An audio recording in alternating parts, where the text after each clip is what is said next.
introduction, and I think you highlighted very well the challenge and the importance of utilizing arid lands, especially in agriculture and food production in the future of food security. The rising challenges that we are going to face with increasing temperatures, changing weather patterns are projected to increase desertification and therefore arid lands. Therefore, creating sustainable solutions for producing food in these areas is of the utmost importance. Thank you very much for joining me, gentlemen. I want to start with Mr. Cleber Oliveira.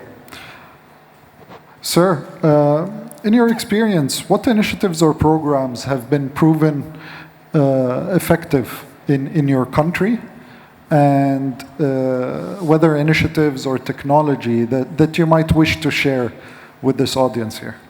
Okay.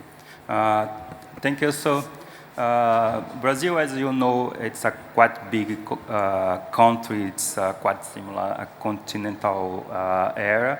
Then we have different kind of biome and kind of soil. One of these is semi-arid area that's located in the northeast of Brazil, where you have experience to produce special fruits and vegetable, use some technologies like country in the Arabian region, use the desalinization technology, in the same way save water, and efficiency irrigation. This area that's located in the northeast of Brazil, 10 to 12 years ago, we didn't produce quite enough. Now it's a big area that Brazil produces almost the totality of the fruit that Brazil consumes and exports. And this would be using drip irrigation, different methods? Yeah, okay. Sure.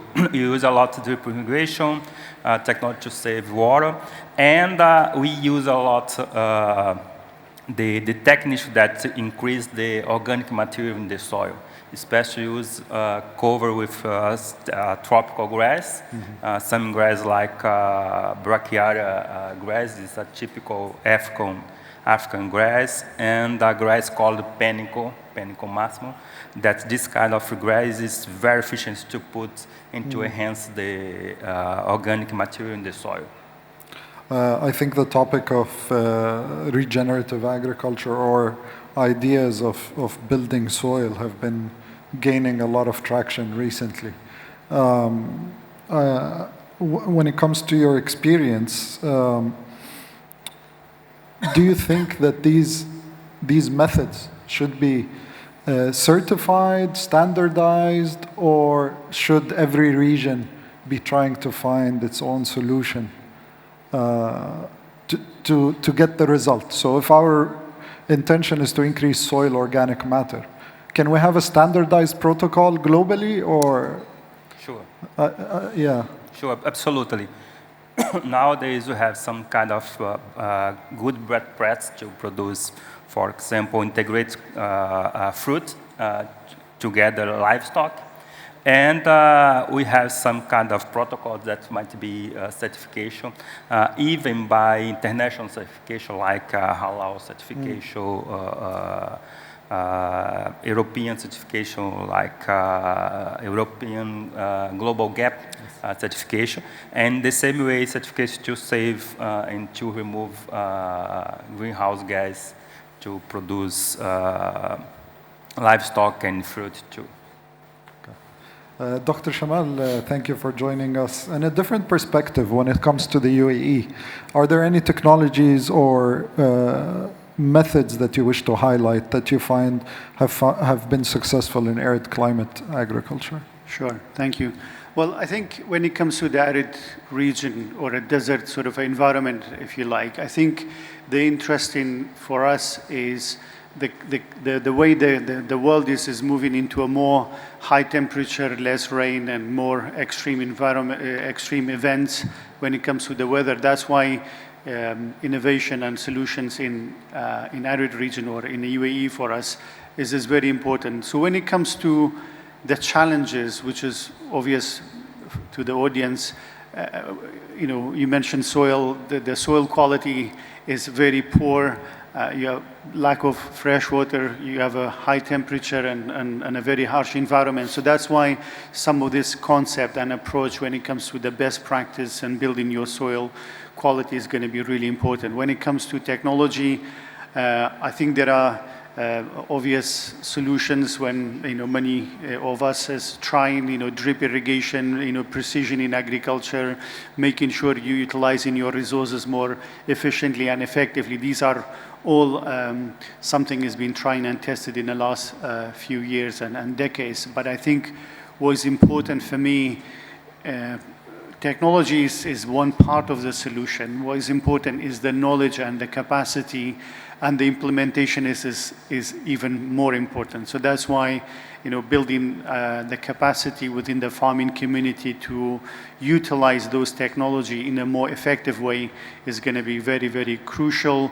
But more importantly, to look at solving this problem in a more long-term strategy and have a vision of solving some of the problem, not only for this season and this year, but we need to have a plan for the next at least 5-10 years. And I think this is where we can make some differences. When it comes to us, Silal, we've been working with the local farmers. We have a network of around 1,000 farmers. We're trying to help with the knowledge and the technical expertise and training as well, but also introducing key technologies that can support them. So as an example, we put some IoT sensors in the greenhouses to automate irrigation and cooling system, which seems to be very effective in reduction of water and energy and reducing the cost of production, extending the growing season. These are really quite important, and obviously we've been working on many other aspects related to soil as well as the supply chain. Thank you very much. Mr. Ali Abousabaa, I would like to hear ICARDA's point of view and CGIAR, as both organizations are targeting this challenge for a very long time. And even looking at the UAE or the region, we actually have a lot of farmers coming from Egypt, because a lot of the problems that they have found solutions for our farming are actually applicable here.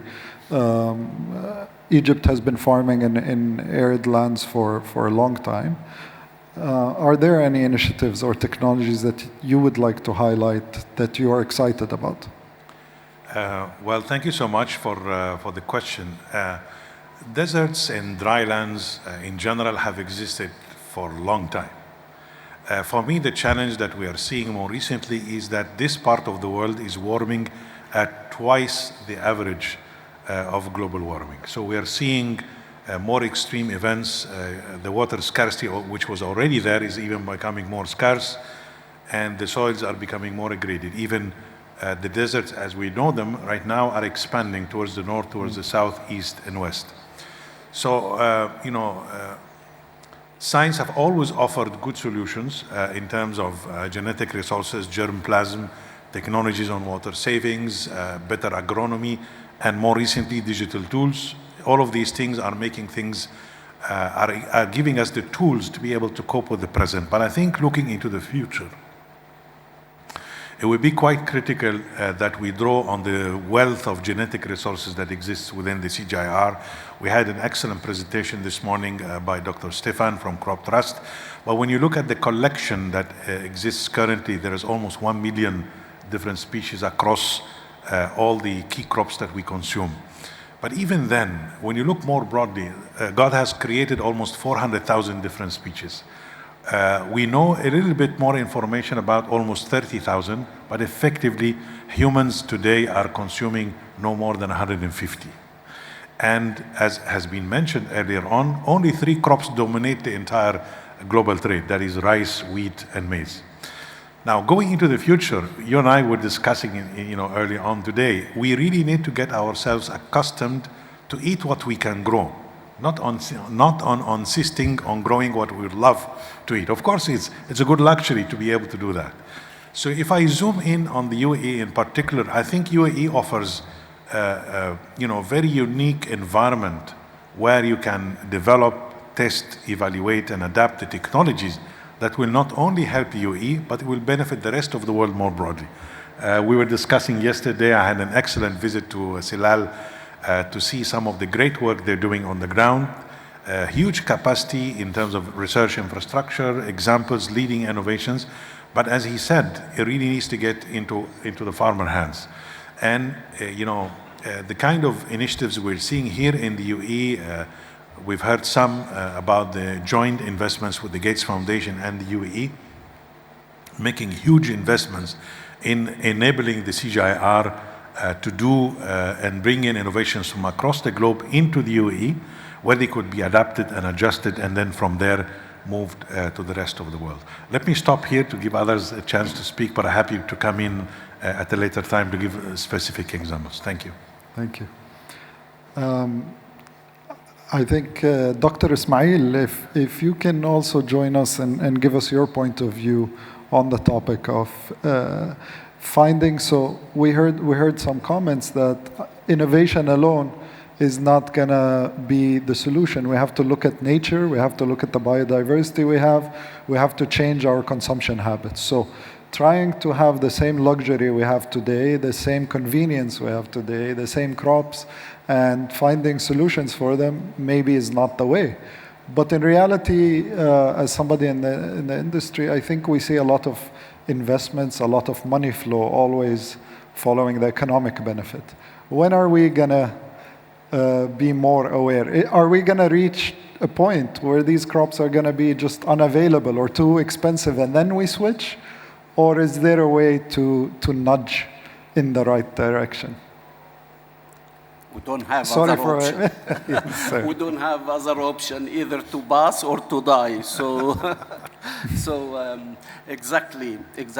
You really tackle, and thanks for all the eminent speaker. We have actually sharing with you the same vision that there is no one solution fits all the challenges we have. We have to screen our available gene banks and the biodiversity for a better solutions, a better genes that it can protect us from what is going to come. When I was young, everyone talk about the problem of climate change. And we said, okay, it will come later. We will not witness this, but we found ourselves now in the middle of the climate change, and we are looking for a resilient solutions. So, okay, let us start.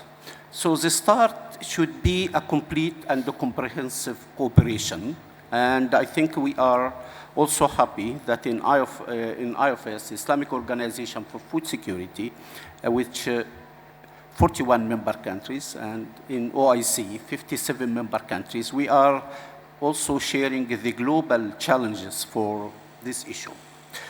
Drought tolerant, as I just speak a few minutes ago, cassava in Africa, it is one of the solutions that maybe will be introduced also in some countries that they are not familiar with it. It came from Latin America. The Excellency Minister also can provide a very high technology that it can really save the production for this. So cassava, we are in our, there is another solutions have been also raised by ICBA for quinoa and other issues. The most important also not to neglect is the soil itself. We have to improve the soil organically by BioShare, which IFS take it into shoulder now, and we are trying to have this project into implementation, which we will succeed, because the success is not IFS, is not ICARDA, is not CGIAR, is not the government. It's a success for the human being. Now, we are all together to face the challenge for the environment we have. So drip irrigation, it's helped Morocco for almost plus 500,000 hectares now, to save 30 to 70% of the use of water. Water is another obvious challenge we are facing. So it has to be a complete strategy, innovation, and to look for the institutions we have, just you mentioned. There is KAUST in Saudi Arabia, focus so much, very high technology and some piece of sciences there that we can use also for drought. And there is always institutions in our countries focusing on this. Thank you for sharing that. So I think reiterating a lot of the same ideas, but you gave some specific, cassava, biochar, and some different solutions. I want to ask a general question, and whoever is willing to answer. If you attend an industry event these days, I think you will hear that you forget the environment. We are going to be able to grow everything we need, whether it's by fermentation, whether it's by algae, whether it's by indoor, vertical, and all of these challenges are meaningless because we have the solution. The innovators have the solution. If anyone wants to add to this topic, because sometimes there's a big misalignment. The headline on many trade exhibitions would tell you one solution or one thing is the future of agriculture. But when we attend more organizations, non-governmental organizations, organizations working on this challenge on the ground, they are not speaking the same language. Where is the disconnect here? Sure, maybe I can probably kick off. I know you are, your question is quite interesting, and I think it's quite important as well. I think my view is, obviously all these solutions may be a bit high-tech than the ones you are naming in terms of the protein or vertical farming.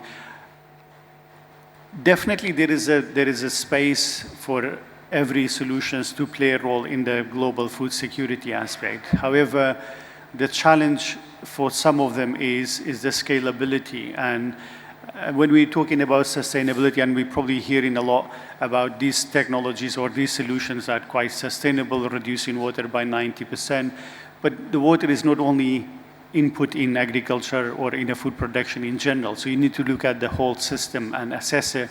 Is it really environmentally as well as commercially is a sustainable solution? So I think this is where we seen there is a lot of vibe or a lot of interest, and some of them are really trying to reduce the cost of the capex they are building or even the operational costs. And I'm not saying it's not going to happen in the future, but at this point of time, I don't see there is enough capacity on those technology that can answer the serious global question which comes to the food security. Because, as an example, if we're looking at alternative protein or leafy greens in a vertical farming. Yes, of course, they are contributing to the demand and the need for the consumers and what the market needed, but these are not key items in food security for many millions of people around the world. So our issue, when you look at it in a global scale, the impact is going to be limited. I think let's not try to reinvent the wheel, because we have a farming system. There is a practice that's been going on for thousands of years. It's much, much better to make that system more efficient and more sustainable rather than creating some alternative. It might be much more costly environmentally as well as economically. So I think there is a debate, and there is obviously an opportunity as well to give these new technologies a space and an opportunity to prove it might be some solutions there. But I think on a global scale and the global challenges, and my colleague next to me in Brazil, you can tell when it comes to the global food production, we were talking about millions of people that rely on the traditional farming. And I believe with the advancement in the science and technology we have, we can make a huge sort of efficiency in our existing system, but it need a vision, it need a strategy, it need an investment, it need a patience as well, because these are probably the only way, but we just need to make it better. Yeah, please, Mr. Yeah, I think, the technology can, have a good value within context of maybe urban agriculture, but conventional agriculture will remain for ages to come. Agriculture is not just a source of food, it's a source of livelihood, it's a social activity, it's an environmental activity, it's much more than simply producing food.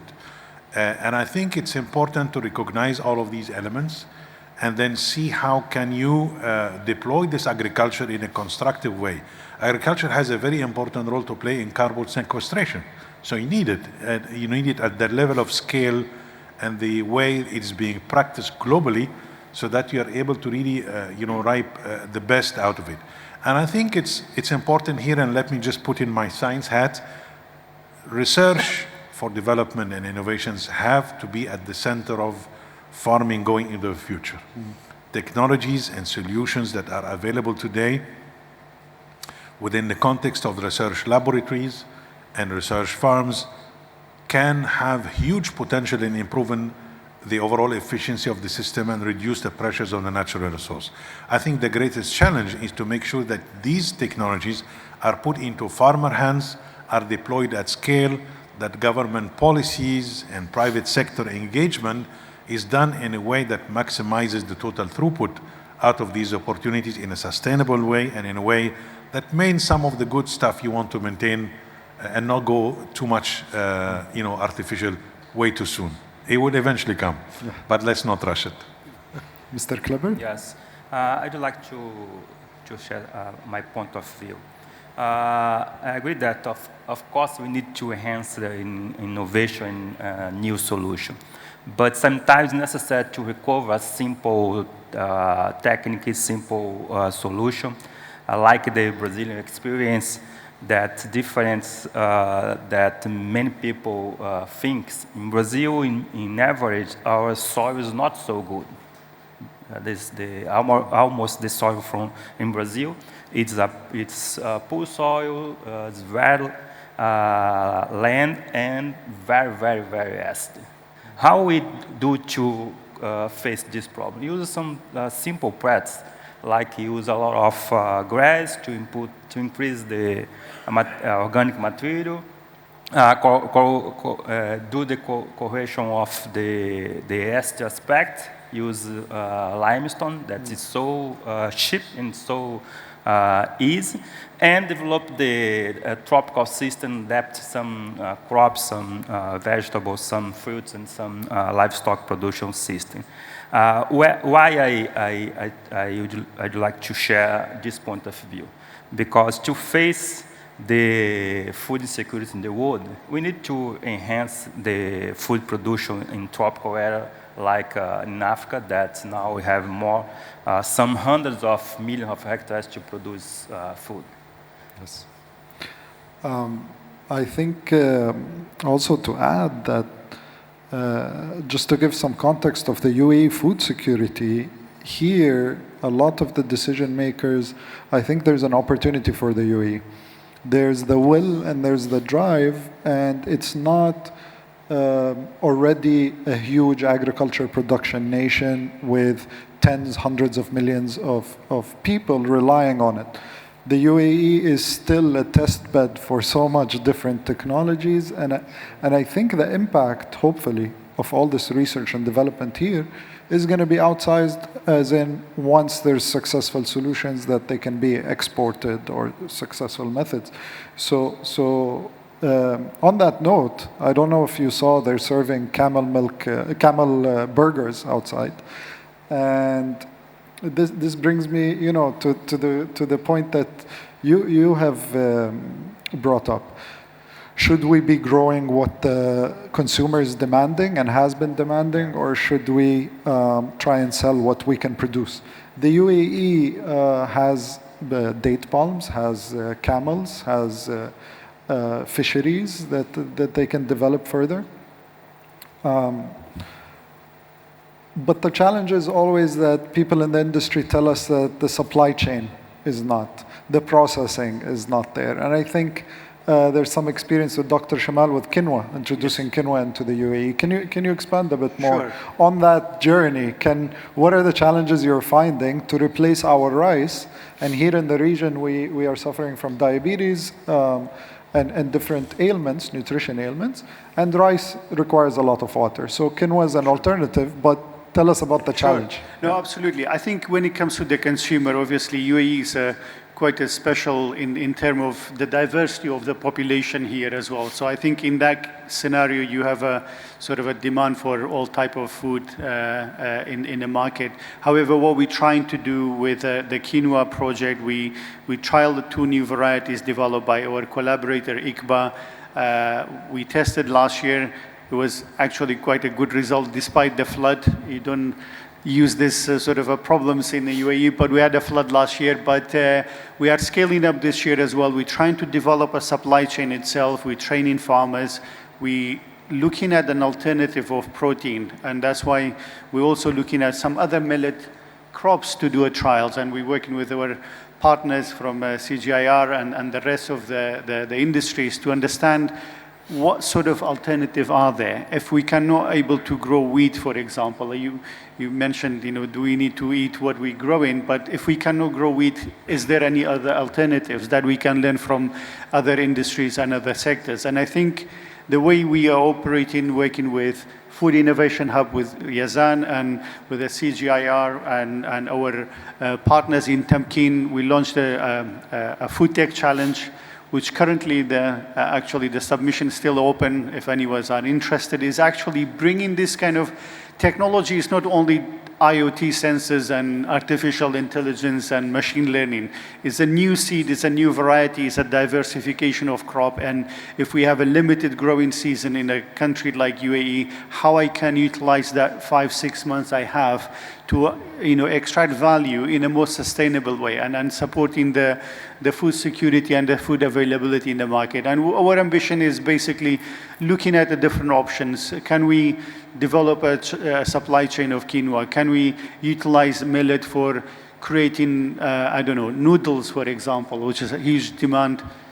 Just looking at my kids, they're always eating noodles than rice, for example. So there is a change in the generation as well. And I genuinely believe in 5 years or 10 years time, cooking at home is not going to be an option. Everyone is relying on deliveries and ready food so the market and the consumers is changing. We need to be responsive to those changes based on the limited resources we have and use them more efficiently and more effectively. Thank you. Mr. Ismail as well wanted to add. Yeah. Thank you. Sure. Actually, if we do not grow wheat, there is other countries grow and they have overproduction.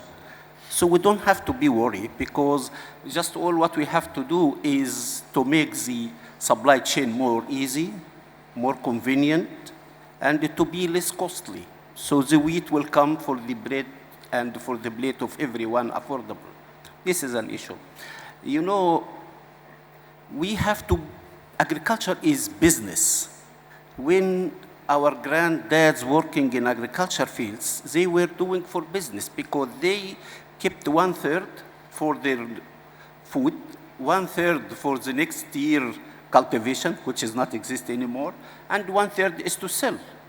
So both are working. We have to grow food that we are consuming and also grow food that we can export. So we will import food, wheat, and they can also get benefit of our commodities that we are having the potential to grow.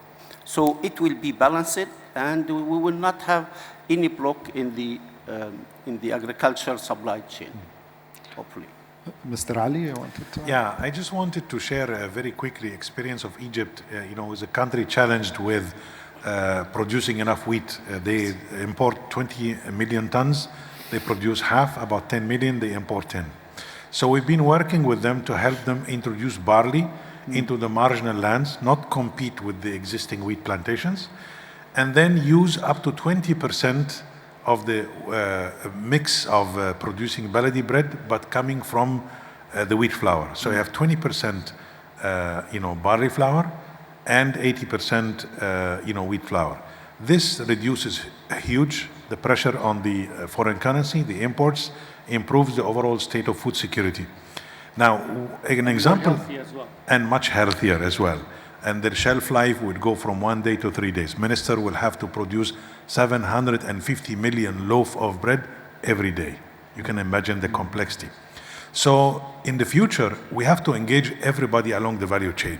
You need to start with the farmer, the bakery, the trader, the storage, the ministry, the regulator, and everybody along the chain so that you are able to make a step change in the overall performance of the value chain production.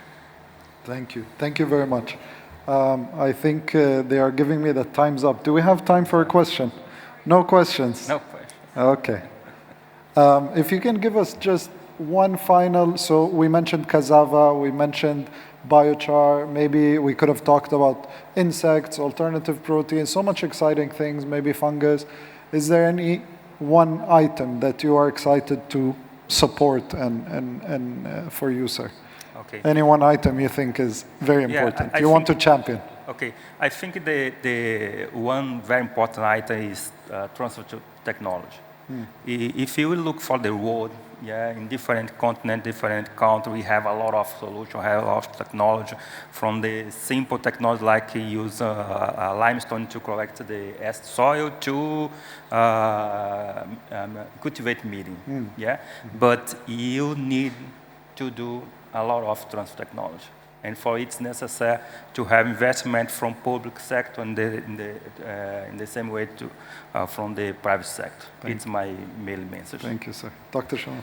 I think, in my view, the 50% of solution for the future challenge of food production globally is in the genetics and genomics and advancement in the development of the right varieties and suitable varieties increase in production. So I put my bet on seed and genetics. Alternative seeds to the main crops. Exactly, or diversify. Yeah, there is, as Doctor mentioned, there is a lot we need to learn from the genomics. Yes. Yeah. In addition to that, I would emphasize barley, barley, barley, barley, barley as the crop for the future. Thank you. Amazing. How about beans? I wanted to ask also, beans, does beans as well? Yeah, absolutely. Legumes in general, beans, chickpea, and lentils. We're doing transformational, work in this particular space. But I'm thinking more about what the people are accustomed to eat, the equivalent of the bread and the pasta and the couscous and all of these things. Thank you. Thank you.